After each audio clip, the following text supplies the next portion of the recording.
Hello everyone and welcome to this week's game development log video diary, and this week I've been working on some post-processing shader effects.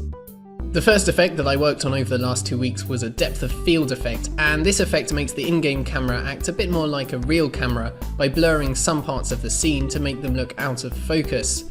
This effect is most obvious when you're zoomed in close to a certain area like this, so you can see here that everything in the distance now appears blurred and out of focus. I actually tried about 5 different methods to implement this effect, but they all came with some rather annoying problems, so I ended up settling with a simple but satisfactory method.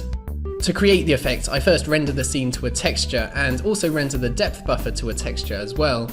I then carry out a Gaussian blur on the coloured texture to create a blurred image of the scene, and I then combine the blurred image with the original image of the scene, using the depth buffer to decide which parts of the scene should use the blurred texture and which parts should use the original in-focus texture.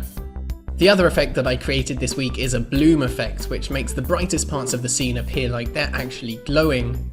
This effect works really well with the depth of field effect, and you can see an example of it here where it makes it seem like the light is really shining through the branches of the trees. And you can see another example on the water here, where the bloom effect really makes the water look like it's glimmering in the sunlight.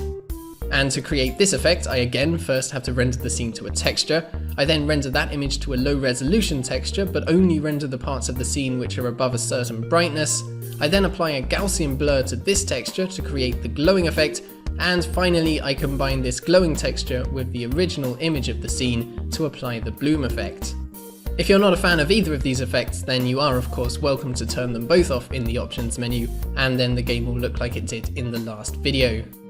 The final small update that I made to the graphics this week was to improve the quality of the shadows a bit, because previously they were looking a bit shimmery around the edges, but by optimizing the size of the area being rendered to the shadow map each frame, I was able to make the shadows look much higher quality. This week I also started thinking a little bit about gameplay, and I've been testing out a few ideas in the game. Firstly, I increased the size of the world to about 4 times the size that it was last time, and I also made the edges of the world fade out into nothingness instead of just having a floating chunk of land like before.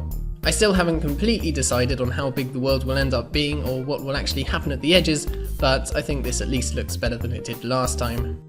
I also updated the camera movement a bit to allow you to properly look around the new larger world, so as well as being able to rotate the world and zoom in and out, you can now also drag the world around with your mouse so that you can get a closer look at different areas.